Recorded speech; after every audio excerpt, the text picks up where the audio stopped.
Hello and welcome to the All Blacks Edition EP13, the Sevens Rugby World Cup. Hi, I'm Paul, the guy behind DrivingMaul, your best place for rugby opinion and predictions. And yes, you might notice that my predictions are a bit late for the Super Rugby semi-finals. I will put those out later.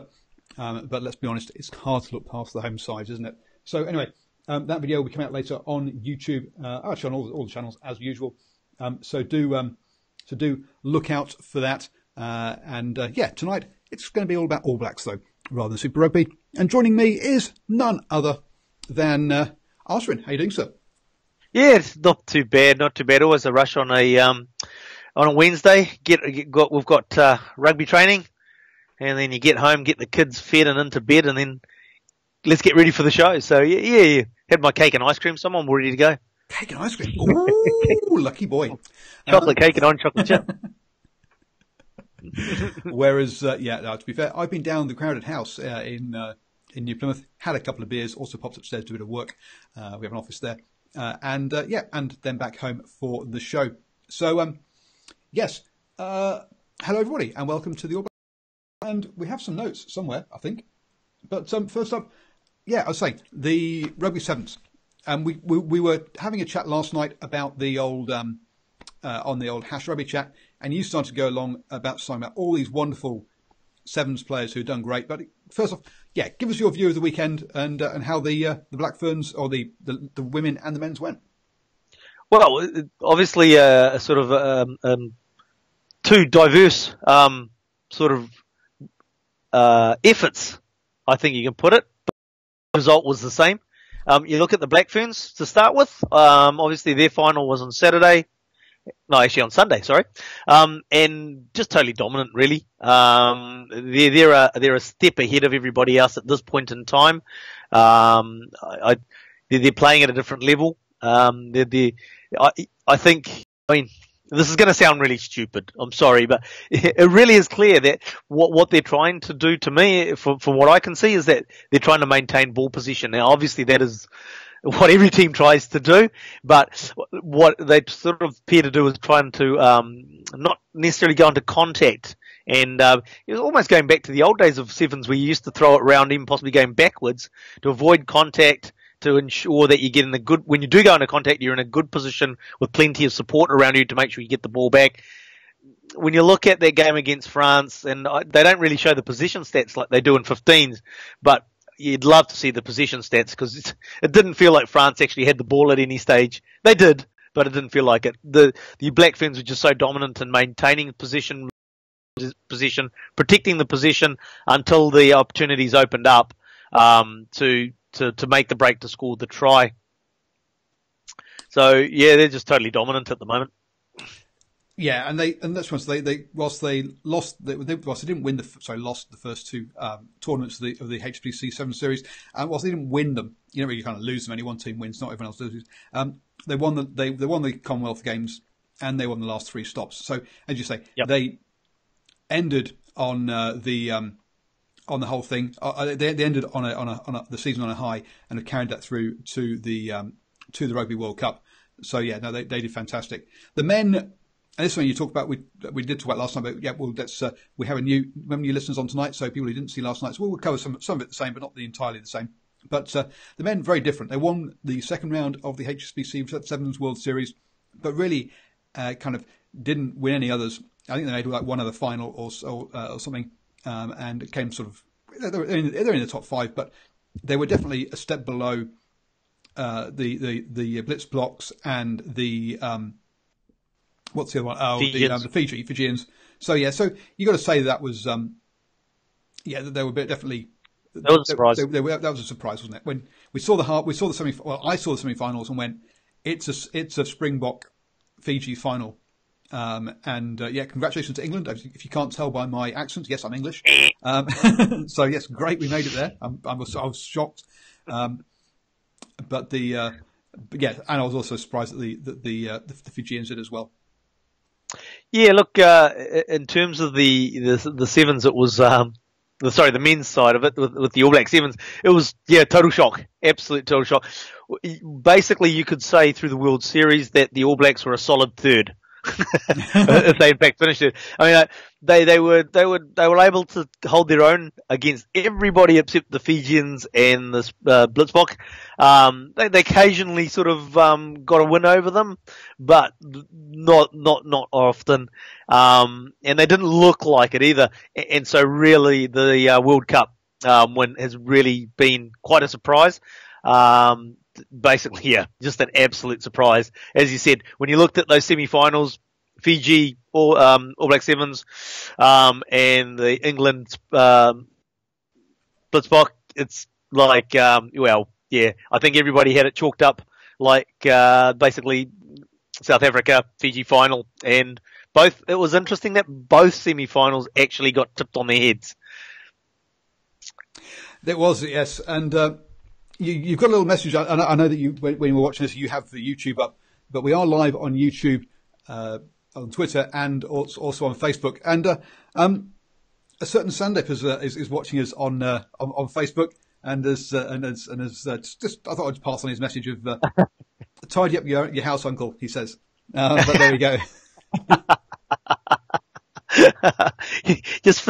You finish your train set. Yeah. But we digress. Nobody will know what we're talking about, so we'll move on. No, they won't. Even I don't know what you're talking about there. And that's kind of, we're going to end up going to some sort of family feud. And yeah, we haven't got the short funny guy here to host that.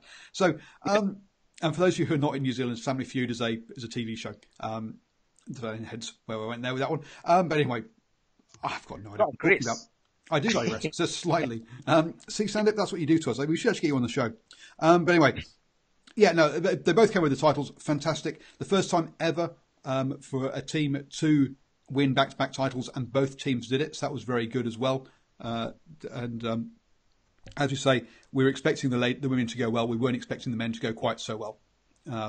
When we had our chat last week, it was just like, yeah, basically the Black Ferns are a lay-down Nazir, and yeah, basically fingers crossed, and the men might make it to the final, but that was about it. So, hey, look, just on the whole scenario, basically. So I'm just going through this. So it's like 1, 2, 3. Yeah, 4 World Cup trophies, I believe we have. Just saying. Really, just the 4. Just the 4. Well, yeah. Just the 4 at the moment. World Cup, 15s World Cup, Women's 15s World Cup, Women's 7s World Cup, Men's 7s World Cup. I don't believe there's any other Rugby World Cups available at the moment to grab. Under 20s? We don't mention ones that we don't have. Do not get that memo. Do not get that memo. Hello. Oh dear. Anyway, so yeah, Adam, we'll get onto a question about what do we think about the success of the tournament being in the US. But before we get on there, any sort of players you want to call out from? Let's start with the women first.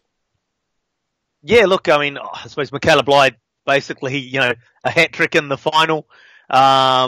Portia Woodman, just that. I mean, it didn't. I think she did get a try in the final, but not the number that we expect, but just creating so much, so creative. Sarah Goss sort of like dominating sort of that tackle ball area in particular. Tyler Nathan Wong, who went to my old school, just throw that in there. Went to school with my nephew. Close friend of the family. Actually, I'll tell you about it. Yes, sort of. But anyway, another story. We've got stories tonight. If you want to go, if it's a good story.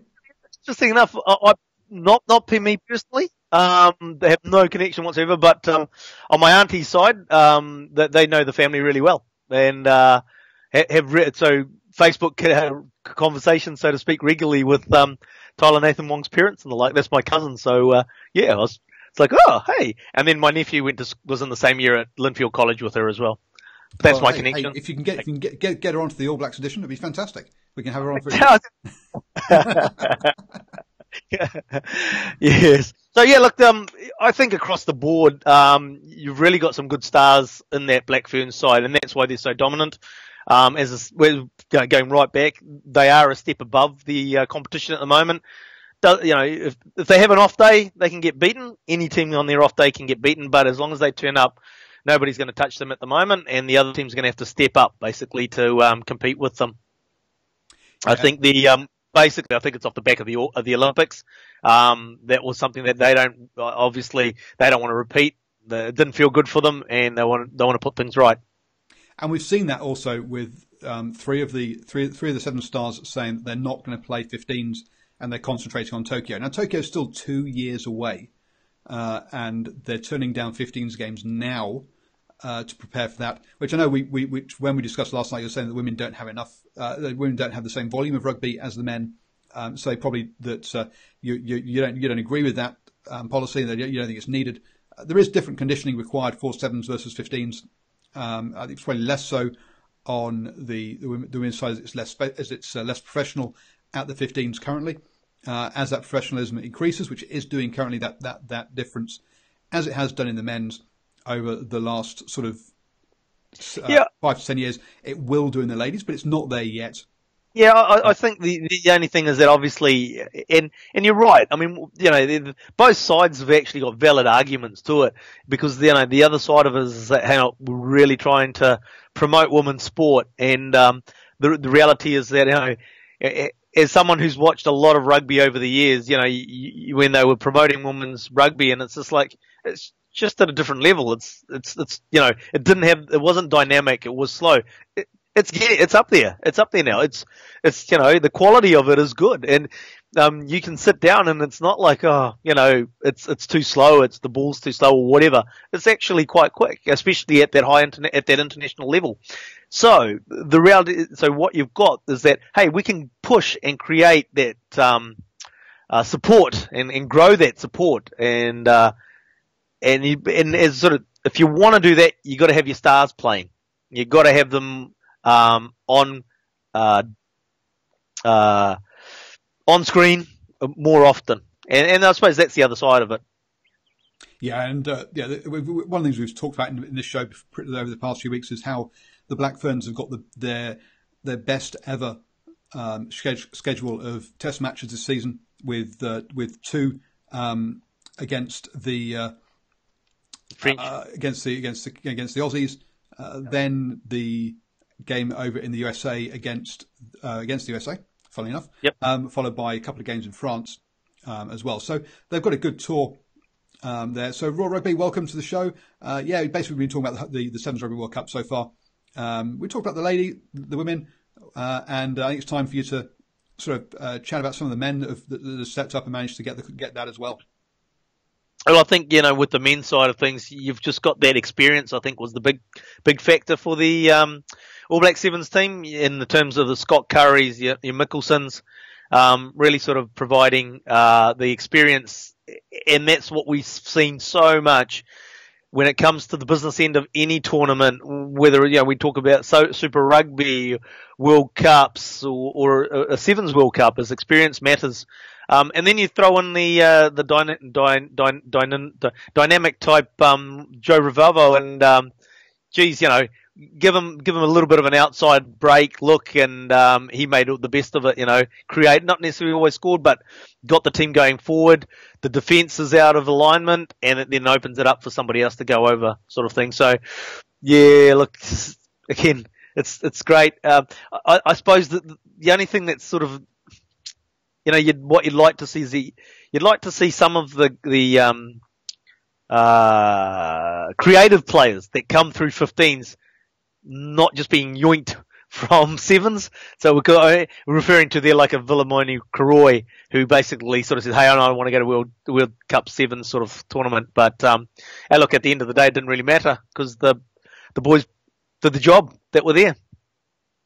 Yep, no, they did. Congratulations to both sides. And something we had a chat about yesterday, but we have people on the show who didn't watch last night. So let's go over it again. So what did you think about the success of the tournament being in the US? Well, it is and obviously you'll cross your arms and allude to it after I've finished the admin side. But in terms of a spectacle, fantastic. playing on a baseball field, or you sit there scratching your head going, how's that going to work? But no, look, it was great.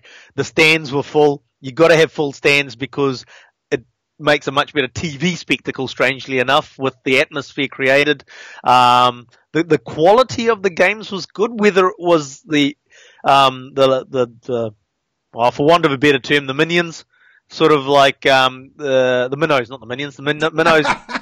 Minions are little yellow things, but minnows are sort of playing the games. Even the quality in that games. I mean, one game I saw was, I think it was China versus South Africa, and it was a really good game. Again, the quality of the game between the two teams, with very equal sort of ability, was a great game to watch. So watching all the games were actually very good. It wasn't a yawn. You weren't sitting there going, okay, when's this over?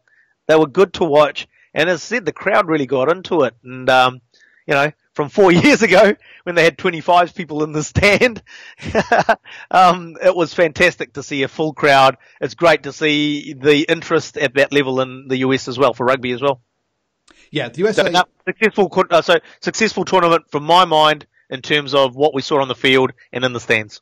Yeah, and for those of you that are new to the channel, I watch and I'm aware of USA rugby. It's an area that I have an interest in, and did a whole bunch of shows about Major League Rugby. So yeah, I have some, and a lot of the kind of the guys that do the shows with me on the USA side. And a lot of the American podcasts, rugby podcasts I listen to, they all got behind the tournament and the ticket sales, and were very very vocal on Twitter to make sure those sales went well. And that was the whole community got behind it and made it a success, which is great. So yes, it was a good tournament. Now, as Arsene alluded to, whilst it did go ahead well, there were some issues that could have derailed this tournament, and basically, that comes from the fact that this was marketed by by RIM, or Rugby International Marketing, which managed to get itself in the hole financially big time by setting up the rugby channel and losing, I think it was something like $5 million or $3 or $5 million US through doing that, and eventually having to sell out to Flow Rugby. And basically now Flow Rugby has the rights to all the American international games, just as kind of just a side note. But with RIM basically running the Sevens Rugby World Cup and running into financial difficulties, there was the potential for this tournament to basically end up having to be cancelled because of liquidation of RIM of RIM. Now, the ticket sales went well, and so it wasn't a problem in the end. But World Rugby did have to step in at some point, and on the quiet, my understanding is that they at least underwrote the tournament if they didn't actually provide any actual extra finances for it to make sure that it went ahead. There was no way World Rugby was going to let one of its Rugby World Cups not happen because of this sort of thing. But to have put itself in that situation and gone to a country where the administration is that poor that they put themselves in that situation, then that's then to me it shouldn't have gone through the States because it was too risky around that. Now, I say the actual event was great, but the administration behind it was poor. Thankfully, the people behind the administration have all been ousted out of USA Rugby, and we have a much brighter future ahead of us. But just to give you some ideas to some of the potential conflicts of interest, the guy that owns Giants Stadium, which is where the baseball stadium where this was held, was also happened to be one of the people on the USA Rugby board. Now, he says he removed himself from all Sevens Rugby World Cup meetings and wasn't involved, but you've got to say that conflict of interest, there was definitely an image of conflict of interest there, at the very least, that it was in his stadium and that his stadium got paid to host this event. Isn't that kind of nice and convenient for the guy who is putting in the bid in the first place, or at least part of the team? So you've got to say that from an administration point of view, there were definitely best practice was not followed but the end result, thankfully, was good. And you could compare it to, say, something like, I guess, the Athens Olympics, where the Athens Olympics actually went ahead really well, but I mean, most of those venues were derelict and not used ever again, and it was an absolute disaster, administration-wise. But hey, as an event, it was great.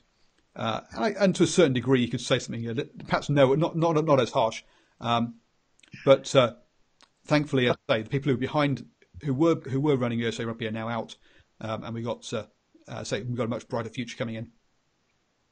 Yeah, but Greece got a great party and then got Germany to bail them out. So hey, woohoo!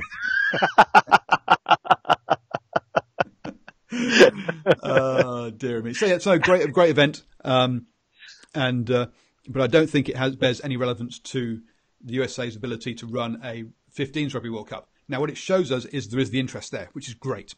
But as I say, the entire administration, the entire event management piece will be brand new for that event, thankfully, because there was definitely some things lacking behind the scenes on this one.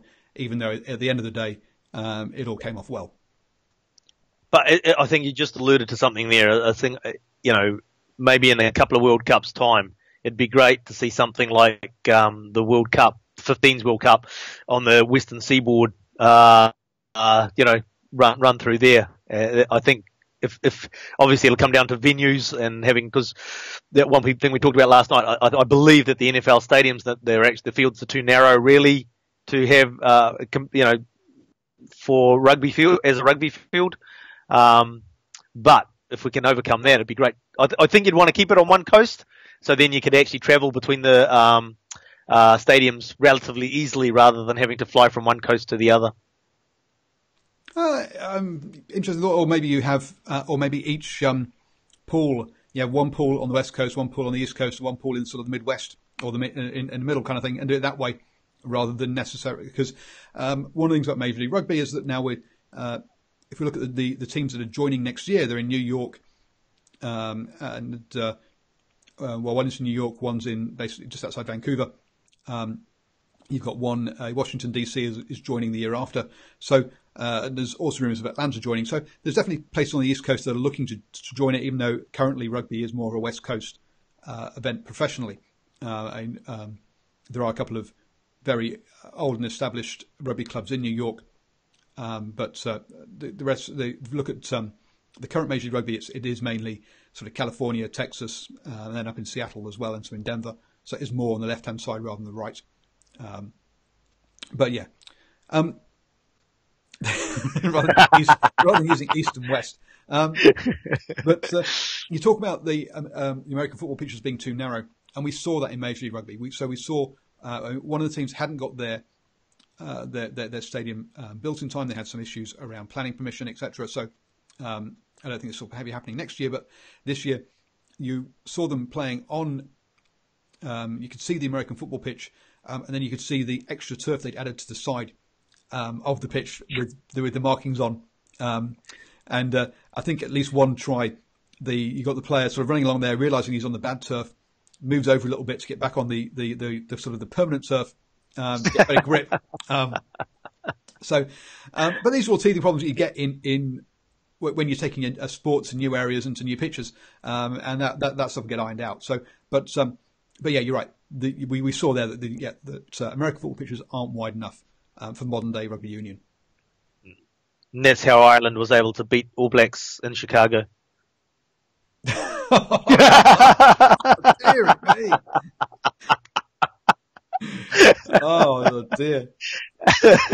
Hey, we should move on. We should move on because otherwise we're going to have to start driving more the US edition. Good.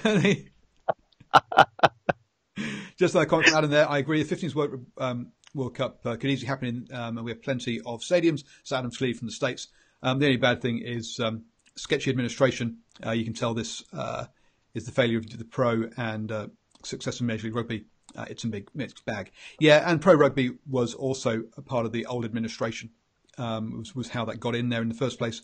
And pro rugby has taken USA Rugby to court about how that administration treated them. So yes, it's I agree. Yeah, it's this. Yeah, this isn't the USA Rugby show, but yeah, there is. I say for those of you that aren't aware,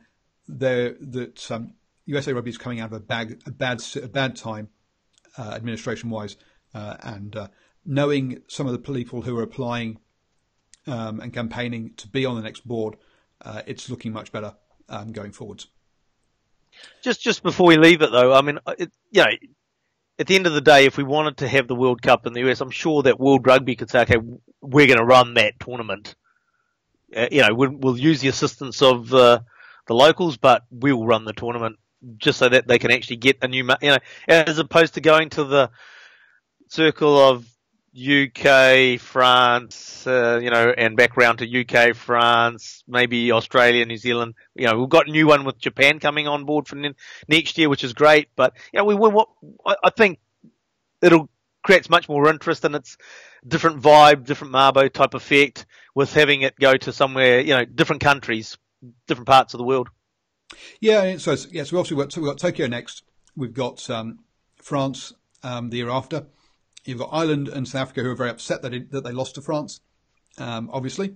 But you've also got Argentina have been talking about bidding for a couple of World Cups now. So I think they're getting themselves definitely ready for it.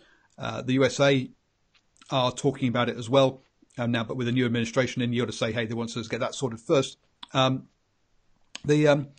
we don't have to forgive you for being American. It's okay. We allow Americans on the show as well. So there are a number of potential places that will want to host next time after France, and new places as well. I expect South Africa to come back in. I expect Ireland to have another go. I expect Argentina to have another to step up, and I think the USA is starting to gear itself up for a bid as well. So there are there are quite a few places that will be looking to bid for it. And it's not the USA that's not only the USA that can be a joint. There can be a new location. Ireland's only held sort of the odd game as part of a UK one, and Argentina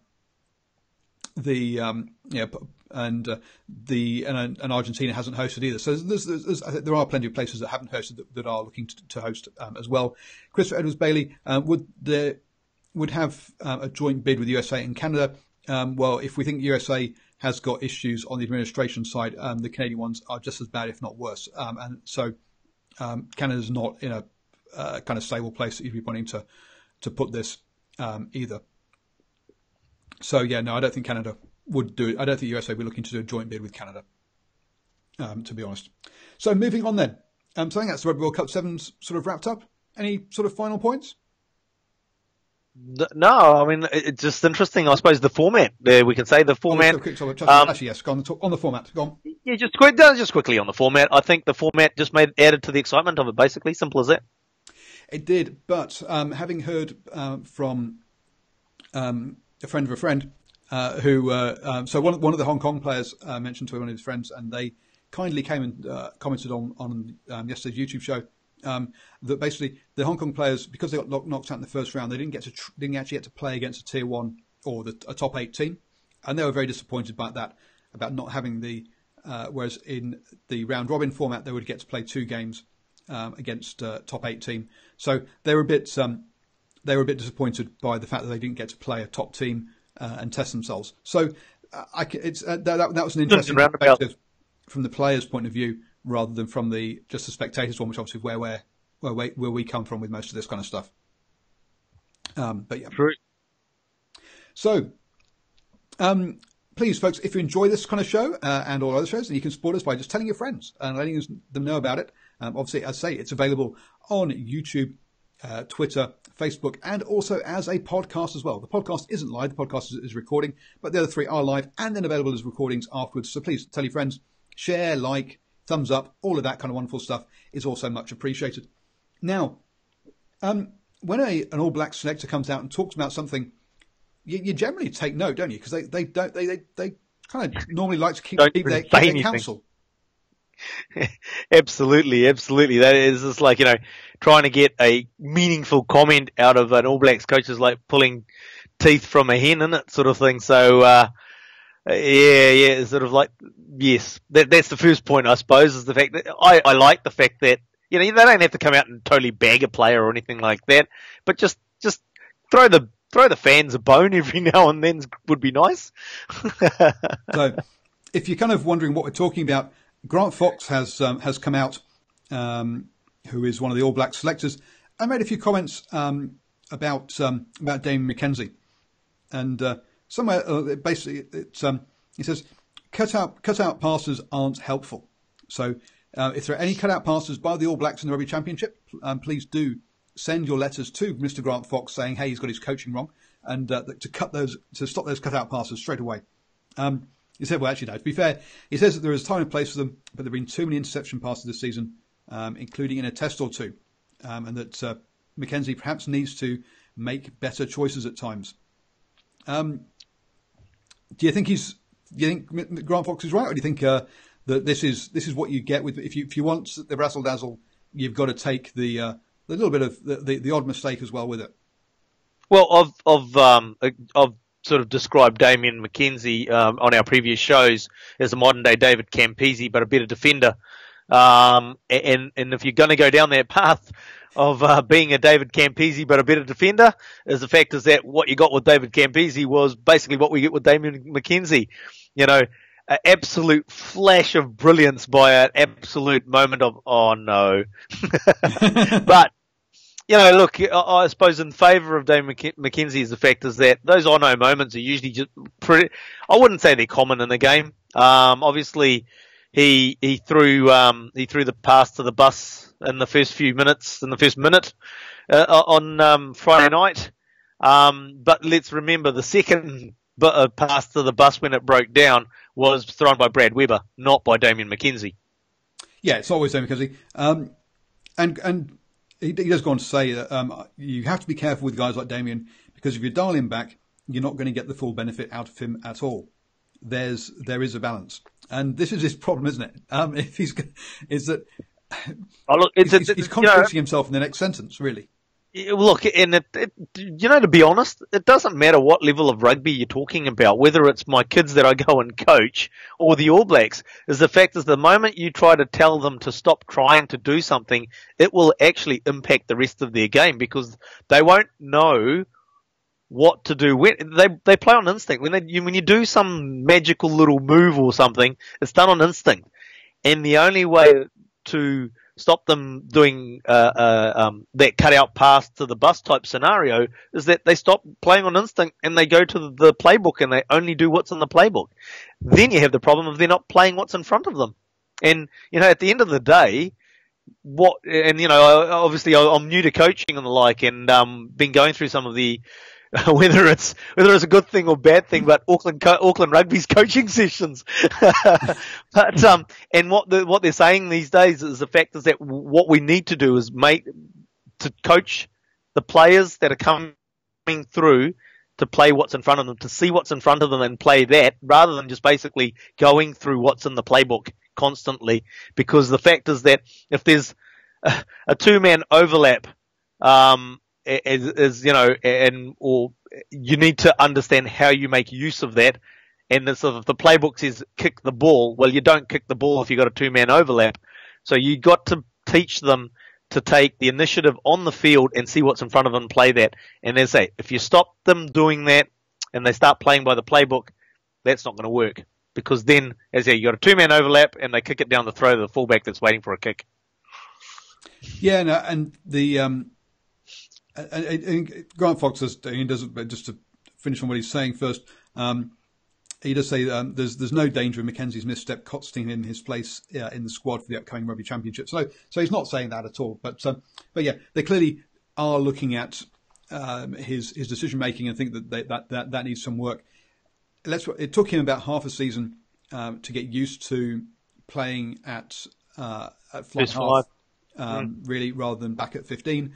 And some of the comments, some of the talk we've had about,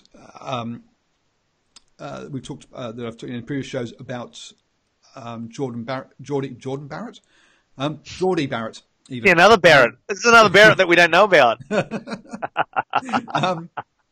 Well, yeah, that's what I came across the other weekend when watching some club rugby down here in Taranaki. But anyway, so people have been asking, hey, what do I think about Geordie Barrett at 13? And I think that at the moment the jury's still out, and basically he has got he needs half a season in the centres to get used to it and to appreciate the lack of space.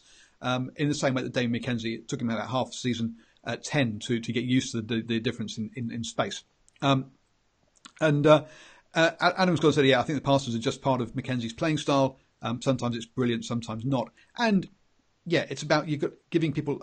My favourite coach, and it was actually in hockey rather than rugby, but he just told us, a lot of the time he was telling us, basically just trying to build up our confidence and just tell us that, yeah, he believed we could do things. And so you actually go for it. And now obviously that's, and yes. for me that was my favourite coach. And I think that's what we've got here. Now, I think that this dialing back has happened with Beauden Barrett. I mean, a lot of people are saying, he's nowhere near as exciting as he was 2 seasons ago. I think there might be an element of the coach has sat him down and gone through his decision making and pointed out the errors he's made and have actually dialed him back a little bit too far. And now he's not going for those gaps. He's not trying things as much. And we've got a much quieter Beauden Barrett than we had 2 seasons ago. Absolutely, and that comes back to what we were just saying about it. You take that ability for them to use their own initiative, and you end up with, well, I don't know if it's the right term or right words, but a stale player that just basically doing the right thing.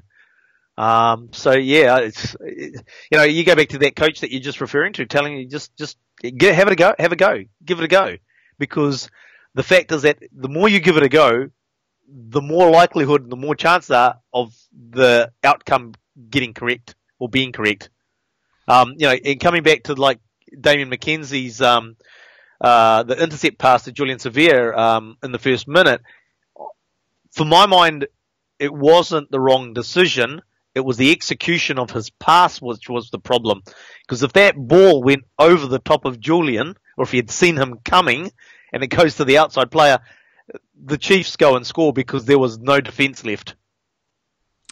Yeah, but does he? When you do throw those, you are putting the ball in the air for quite a long time, and you are risking that intercept. Whereas, so is it that, or do you shout quick hands and trust your other players to have quick hands and shift the ball quickly that way? Yeah, true. So, but the reality is that pass just needed a bit more air, height over the top. That was probably just slightly flat. Yep. But that might be an element of how far he was trying to throw it. It was a big missed pass. I mean, he missed out at least 2 players. He missed out 2 players. Yep. So it wasn't just one skip pass. It was quick hands. I think possibly could have done the same, achieved the same thing to a little less risk. And Christopher Edwards puts in a good point. What's happened to his cross kicks? And this is crossfield kicks, and this is obviously a reference to Beauden Barrett rather than Damien McKenzie, because a couple of seasons ago, we would see at least a try a game from the Hurricanes from a crossfield kick, and we're now seeing maybe one crossfield kick a game, if that. It really has gone out of the repertoire. Well, I suppose it could be the nuances that we don't quite pick up, because maybe what these days professional teams do is watch videos and videos and videos of their opposition in the week leading up, or their coaching staff do anyway.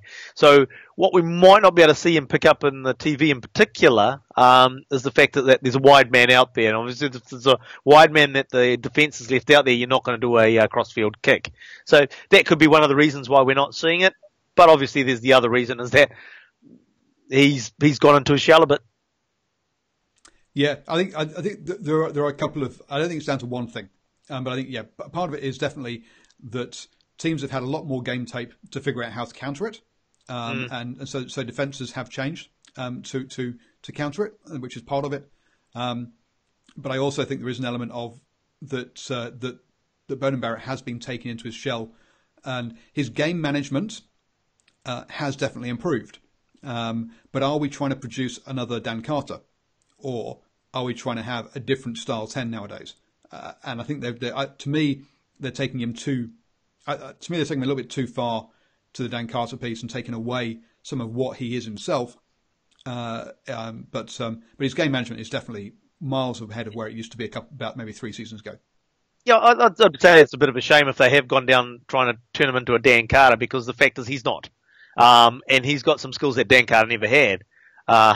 So it'd be a shame if because they want him to run that sort of more Dan Carter mold, that all those tricks that he had in his bag, he's had to basically go put away in the cupboard and lock them up.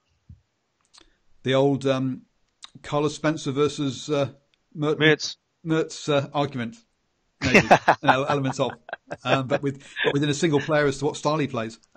Yeah. Dearie me. I think one of the things about Damien is he does try a lot more things, and they do come off, but they also don't either. Barca Pundit, bring back Cruden at 10. My answer is no. But yes, some of those reasons I can't say on video because they're rumoured and unsubstantiated, and I'd hate to be called libelous for them. But there we go. Cool, you can tell me after the show. Awesome.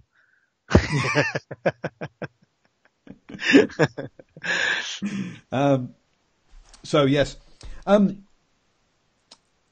So I think Grant Fox needs to be careful with Damien McKenzie because I don't want to see that bred out of him. I think they have, and those comments suddenly made me think about how we've seen Bowden Barrett's style of play change over the last couple of years, and I'm a bit concerned they've gone too far with him.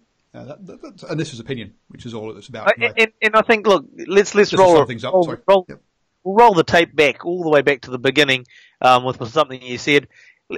It's the first year back for Damien McKenzie back at first five. He's played a lot of rugby at 15. I actually thought that in the last couple of games, in particular for the Chiefs at 15, we started to see elements of his play which sort of said, hey, look, he's now starting to actually become a first five as opposed to a fullback that's trying to play first five. So I think he's actually getting there, and I think next year we'll probably see a slightly more consistent and more consistent Damien McKenzie. Yep. So another piece that I picked up in the papers was this comment of Geordie Barrett. Is he playing too much rugby, too much Super Rugby? What do you think about this one then? Geordie Barrett will play. Is he playing 10th Kiwi Derby in the semi-final, and it's too much. Agree or disagree? Hang on, let's back the truck up here. We have to do this every show. Let's back the truck up here. Beep, beep, beep, beep. Is he playing any more rugby than anybody else? Is there a Geordie Barrett draw that we're not aware of, or something that means that he plays more games than someone else? I mean, not that Irakira Ioane's in the All Blacks, but he played every single game for the Blues. Now, obviously, they're not going to have another extra 2 or 3 games to play, but at the end of the day, no, Geordie Barrett's not playing too much rugby. One of the and Christopher Edwards gone and said no way. One of the commentaries that he's playing 10 Kiwi derbies, and one of the sort of the comments that you get about the Kiwi derbies is that they're just a slight step down from test matches, and so how much rugby do they play? Now, let's just have a quick, just a little bit of sums here. So Super Rugby is 16 games, plus maybe 3 in the playoffs if you do. So a maximum of 19 games. And then the All Blacks play about 14 14 test matches a year. So you got 3 during the inbound tests. You got 6 during the Rugby Championship, taking us up to 9. And then you have the 3 and then you have the extra Bledisloe Cup game, 10. The DHL Cup game. The 3 your 3 November tests, and in this year they're also sneaking in the test against Japan. Previously, the test against the States. So they play between about 13 and 14 test matches a year. So the players will have. So that's basically 30 to 33 games a year, because that's what they don't play Mitre 10 Cup and they don't play club rugby. And they won't play all of the All Blacks games either. So the number that, the 30 odd games is an absolute maximum, which the likelihood of them playing is not likely. So yes, well, double negative. So when we say 16 regular seasons games, the All Black players have to be rested for 2 of those. So they actually only play 14. Mm-hmm. So 14, and then you only play three playoff games if you play for the Crusaders. Otherwise, you don't have to. So, why do you have to go there? So it's 14 plus 14 test matches, 28 plus a maximum of 3 playoff games. So you're playing somewhere between the All Black players between 28 and 31. If you're unlucky enough to not have been an All Black, so you don't get the 2 rest games, but suddenly become a first choice All Black and play all the All Blacks tests, you could in theory play 33 games. Extremely unlikely. You're going to play somewhere around about that 30 level. Now, let's compare that to Europe, where these players would go to earn more money. And that's what's one of the points here that it makes is, if they don't feel they're being looked after enough by the New Zealand, then perhaps I'll go and get more rugby, more money elsewhere. Right. Okay. So let's have a look at the Aviva Premiership. 22 teams. Sorry, not 22 teams. 12 teams instead of in the Aviva Premiership. So that's 22 regular season games. They play home and away. You add in a minimum of 6 European games as well. So you're already up to 28 games before you even talk about any kind of internationals or playoffs. So you're going to play at least the same number of games as you do in the Southern Hemisphere. And then you can have up to 3 rounds of European playoffs and 2 rounds of your Premiership playoffs. So another 5 rounds of games there. So you're going to play, and in France you have 2 more. It's Super 14 rather than 14 teams rather than 12 teams that the Premiership have. So, and they have 3 rounds of playoffs rather than 2. So in France you're playing another 4, potentially 5 more games on top of that. So yeah, you're not going to be playing any less rugby if you go north. And if you're a Northern Hemisphere international player, you've got that volume of rugby plus your 10 to 12 internationals on top of that as well. So yeah, no, I think this idea that they're playing too much down here is incorrect. I think they're playing about the right amount personally. So yes, that was we've gone no, that was rubbish. About that, there has been an awful lot of talk out of New Zealand recently about these New Zealand derbies being too hard and causing too many injuries. But these are the games that actually the fans like to watch the most. So I think they'll be shooting themselves in the foot if they change Super Rugby, change the Super Rugby format, so they don't have those. I think I'll go to Atlas Concrete and get a couple of cement pills for them to take. Tell them to harden up. So a quick question here. Do we know if Lima Sopoaga can play for Wasps straight away, or does he have to wait until after the Rugby Championship? That will depend on his contract and whether he has to play the Mitre 10 Cup season. I would have thought that he would be allowed to skip that personally. I'm not sure that he'll be forced to play for Southland for this season. So I'd expect him to go straight up to Wasps. I can't expect him. But players have been forced or have been made players have had different contracts before. Some of the contracts run to the end of the Mitre 10 Cup, and some of the contracts run till the end of Super Rugby, depending on who they are. So it depends what his contract is. To be honest, Barca, I don't know which one it is, and whether he'll be forced to play the Mitre 10 Cup or not.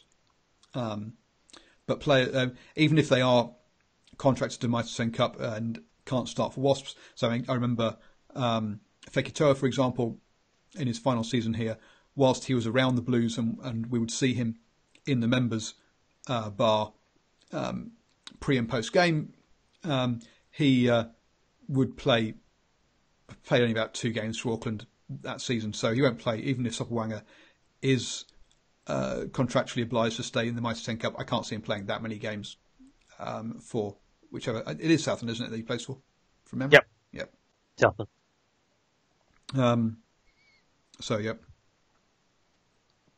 So yeah, Christopher Edward said last year Owen Farrell and Maritoji played 40 and 44 games in a calendar year. Yes, and that was with the Lions tour, which always gives you more games.